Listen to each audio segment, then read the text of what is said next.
Bonsoir, mon nom est Patrice Demers. Je suis super heureux de vous accompagner ce soir à ma boutique, donc Patrice Pâtissier, qui est située sur la rue Notre-Dame, donc tout près du marché Atwater. Je suis désolé pour le petit délai qu'on a eu pour la connexion, mais là, on est fin prêt. Donc, je voulais ce soir vous parler de mon nouveau livre, mais qui est sorti en réalité à l'automne, Parcours sucré. En réalité, c'est mon 4e livre de pâtisserie. Mais pour moi, c'est un livre qui est bien important parce que c'est un livre qui relate mes 20 dernières années en tant que pâtissier. Donc, dans ce livre-là, j'ai décidé de parler des personnes qui m'ont le plus inspiré durant ma carrière. Donc, il y a des chefs, évidemment, mais il y a aussi beaucoup de producteurs. Donc, il y a Anicette, entre autres, qui est à Ferme-Neuve, qui est mon producteur de miel avec qui je travaille depuis plus de 15 ans. Il y a Gérard Matard, qui est situé en Gaspésie, qui nous fournit des plantes, des herbes sauvages et des champignons qu'on utilise dans nos desserts. Donc, c'est toutes des personnes que je présente et dans chaque chapitre, on retrouve aussi des recettes qui sont rattachées à cette personne-là. Il y a des recettes vraiment très très simples, comme celle qu'on va préparer ce soir, et il y a quelques recettes un peu plus complexes, entre autres certains classiques qu'on sert ici à la boutique depuis notre ouverture. Donc, parmi les recettes très très simples, on trouve des choses comme notre granola maison, qui est vraiment hyper facile à réussir et qui est parfait pour accompagner des fruits et du yogourt le matin. Il y a des classiques aussi, comme notre célèbre financier à l'érable et au sarrasin, qui est une recette parfaite, entre autres, pour ceux qui sont intolérants au gluten, parce que les financiers sont réalisés uniquement avec la farine de sarrasin. Ce soir, j'avais le goût de vous présenter une recette qui est vraiment impossible à rater, qui est un granité au miel. C'est une recette qui est pratique parce qu'on peut la préparer vraiment d'avance. On peut la servir en plus 12 mois par année. Donc, tout ce qu'on va faire, c'est varier les fruits qu'on va utiliser. Donc, personnellement, j'aime toujours travailler avec des fruits de saison. Donc, en plein été, c'est certain que je vais accompagner les granités avec des fraises, des framboises, des bleuets. Mais là, comme on est en plein hiver, on va utiliser des fruits de saison, donc de l'ananas, des clémentines qui sont présentement hyper savoureuses et un peu de pamplemousse. L'avantage de travailler avec des fruits de saison, ça nous permet d'utiliser moins de sucre. C'est sûr que lorsqu'on réalise une recette en plein hiver avec des fraises ne sont pas très savoureuses, donc on doit rajouter plus de sucre dans notre dessert. Pour le granité, c'est vraiment très simple, il y a 3 ingrédients. On a besoin de 2 tasses d'eau, environ une demi-tasse de miel. Là, pour le miel, ça vaut la peine de trouver un miel vraiment de qualité, un miel que vous aimez. Et au Québec, on a l'embarras du choix. Donc, surveillez bien sur l'emballage que ce soit un miel produit au Québec, parce que même en épicerie, on trouve beaucoup de miel importé. Donc, on a besoin pour la recette d'une demi-tasse de miel. Donc, c'est 170 grammes de miel si vous utilisez une balance numérique. Et finalement, on a besoin d'un citron. Donc, c'est pas plus compliqué que ça. Tout ce qu'on fait, c'est qu'on fait chauffer nos 2 tasses d'eau avec le zeste du citron. Donc, pour ça, on utilise notre célèbre microplane. Donc, on vient juste râper notre zeste de citron dans l'eau. L'idée, c'est de faire infuser le zeste pour aller chercher tous les parfums. Donc, une fois que ça bout, on retire du feu, on couvre et on laisse infuser pour environ 5 minutes. Après, on va juste passer dans un petit tamis pour retirer les zestes. Dans cette eau-là qui est infusée avec les zestes, on va ajouter notre miel, donc notre demi-tasse de miel. Donc, comme l'eau est encore chaude, ça va permettre au miel de fondre rapidement et de bien se mélanger à l'eau. Et finalement, on va ajouter le jus du citron. Donc, le même citron pour lequel on a utilisé les zestes, on va simplement le presser pour récupérer le jus. Donc, on mélange, ça nous donne une préparation qui est quand même assez liquide. Et on met ça au congélateur. Donc, c'est pas plus compliqué que ça. Le granité, c'est vraiment la préparation glacée la plus simple à préparer parce que, contrairement à un sorbet ou une crème glacée, on n'a pas besoin de sorbetière. Tout ce qu'on a besoin, c'est d'un congélateur. Donc, on verse notre base dans un contenant. Classiquement, on disait qu'il fallait brasser les granités souvent, là, on les mettait au congélateur et là, à chaque 30 minutes, avec une fourchette, on allait le brasser. Longtemps, c'est ce que j'ai fait, mais un jour, je dois vous avouer que je travaillais dans un resto et j'ai simplement oublié de le brasser. Et je me suis aperçu que la texture était presque aussi belle. Donc, tout ce que je fais maintenant, c'est que j'utilise un contenant hermétique avec un petit couvercle et on met notre granité au congélateur. Et l'avantage, c'est qu'elle se conserve vraiment très longtemps. Vous pouvez le garder plusieurs semaines au congélateur. Donc, c'est pas plus compliqué que ça pour la base du granité. Pour accompagner notre granité, on va faire une petite salade de fruits vraiment simple. Et là, je dis salade parce qu'on a vraiment fait une vinaigrette. J'ai préparé une vinaigrette sucrée. Encore là, c'est super simple. J'ai utilisé environ une cuillère à soupe de jus de citron, une cuillère à soupe de miel pour 2 cuillères à soupe de jus de citron et 2 cuillères à soupe d'huile d'olive. Donc, c'est une vinaigrette qu'on peut préparer d'avance, on peut la garder au frigo et c'est parfait pour toutes les salades de fruits. Donc, l'hiver avec les agrumes, ça se marie parfaitement, mais sinon, l'été, c'est vraiment délicieux, évidemment avec les petits fruits, mais aussi avec des melons ou avec une salade de pêche, c'est incroyable. Donc, dans un petit bol, on va mélanger nos fruits. Donc, un peu d'ananas. Je vais ajouter quelques morceaux de clémentine, du pamplemousse. Et on va ajouter une ou deux petites cuillères de vinaigrette. On n'a pas besoin d'en mettre beaucoup. L'idée, c'est juste d'enrober légèrement les fruits pour les parfumer.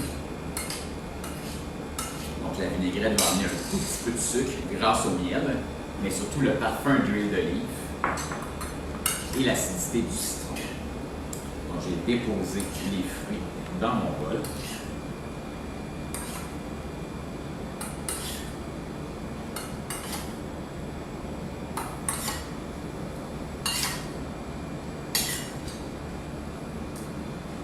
Dans le livre, pour accompagner les fruits, je propose une chantilly au labné. Le labné, c'est un produit que j'aime beaucoup utiliser, autant en sucré qu'en salé. Donc, c'est un peu un fromage blanc ou un yogourt égoutté. Donc, c'est assez ferme en texture, un peu moins ferme que du fromage à la crème, mais c'est hyper onctueux, une super belle acidité. Et ce que je fais avec le labné, c'est que je le fais fouetter.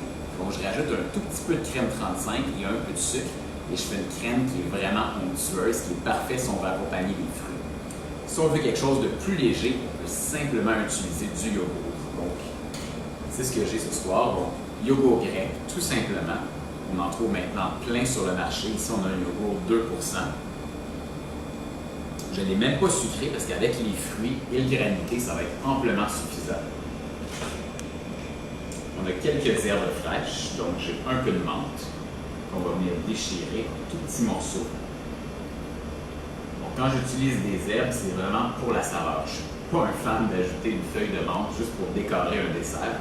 Donc là, dans ce cas-ci, la menthe, c'est vraiment pour la saveur, pour amener beaucoup de fraîcheur à notre dessert. J'ai aussi un peu de coriandre. Donc là, c'est des tout petits pousses de coriandre, mais sinon, ça pourrait être des feuilles de coriandre régulières.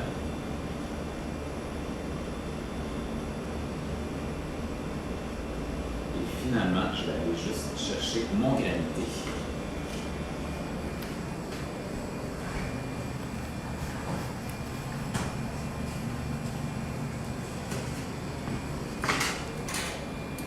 Évidemment, il faut le préparer d'avance, au moins 12 heures d'avance, mais comme je le disais, il peut se garder plusieurs semaines au congélateur.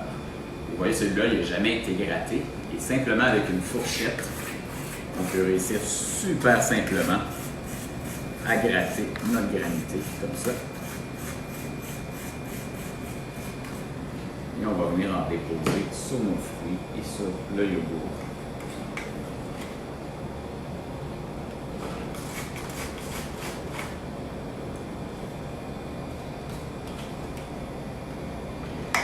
Pas plus compliqué que ça nous fait un dessert qui est vraiment super simple, qui n'est pas trop sucré. Souvent, lorsque je servais des desserts pas trop sucrés, c'est le principe que j'utilise, c'est de faire une grande place aux fruits frais. Donc, ça nous permet d'utiliser justement un peu moins de crème et vraiment, en utilisant des fruits de saison, on a un maximum de saveur et de fraîcheur.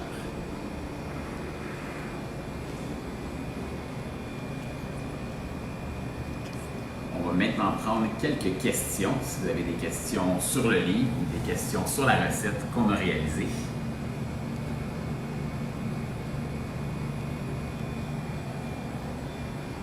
Il y a quelqu'un qui demande la coriandre dans les desserts.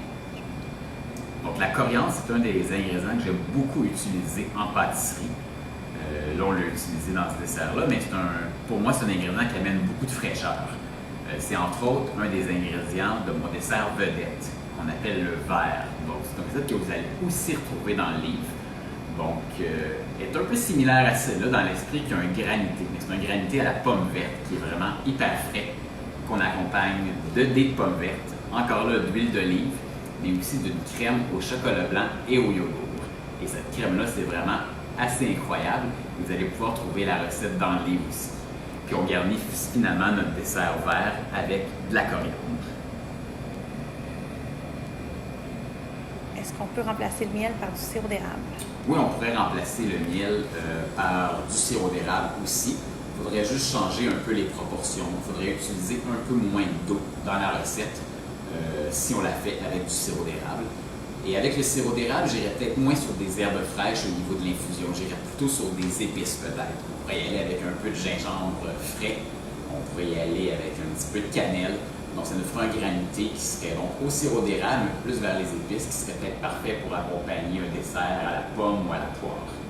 Quels sont tes autres desserts santé et légers favoris? Donc, mais comme je le disais, je pense que l'idée, c'est de travailler autour des fruits. Travailler autour des fruits de saison. La même vinaigrette qu'on a réalisée aujourd'hui peut très bien accompagner plein d'autres fruits. Sinon, durant l'été, ce que j'aime beaucoup faire pour avoir un dessert qui est rapide à préparer, mais qui est assez impressionnant, c'est de faire des fruits en papillote sur le barbecue. Donc, on se fait une papillote, comme une papillote de légumes, mais avec des fruits. Donc, j'aime bien combiner deux types de fruits. On peut prendre des pêches, on peut rajouter quelques framboises. Encore là, l'été, c'est facile, on rajoute des herbes qu'on a dans notre jardin. Donc, quelques feuilles de menthe, ça peut être quelques feuilles de basilic, tout simplement déchirées. Un peu de zeste de citron, un filet de miel. On ferme la papillote et on met ça sur le barbecue pendant environ 5 à 6 minutes. On va voir, la papillote va gonfler. Et là, quand on ouvre, c'est assez incroyable parce qu'on a toutes les saveurs des herbes qui sont mélangées avec le jus des fruits. Et ça nous fait un super beau dessert. Si on veut se gâter, on peut même ajouter une boule de crème glacée. Puis là, on a vraiment quelque chose d'assez incroyable. Où se procurer votre livre? Donc, vous pouvez évidemment vous procurer mon livre dans toutes les bonnes librairies. Mais si vous voulez l'avoir signé, ce que je vous conseille, c'est de venir en chercher une copie chez Patrice Pâtissier. Et ça va me faire un grand plaisir de vous l'autographier. Donc, on est situé sur la rue Notre-Dame. On est à 2 petits coins de rue du marché Atwater. Donc, c'est très facile à trouver. On est ouvert du mercredi au dimanche. La semaine, on est ouvert à partir de 10h30 et 9h30 le week-end. On sert des lunchs, on sert le brunch le dimanche. Mais sinon, vous venez manger du dessert sur place ou pour emporter toute la journée. Est-ce qu'on peut goûter à tes desserts ailleurs qu'ici? Donc, on fournit pas d'autres endroits. Le seul endroit où vous pouvez goûter certains de nos produits, c'est au Crew Café, qui est situé dans le Vieux-Montréal, où ils servent nos fameux scones, ils servent nos financiers et nos kouign-amann aussi. Donc, c'est le seul autre endroit en ville où vous allez pouvoir trouver certaines de nos pâtisseries.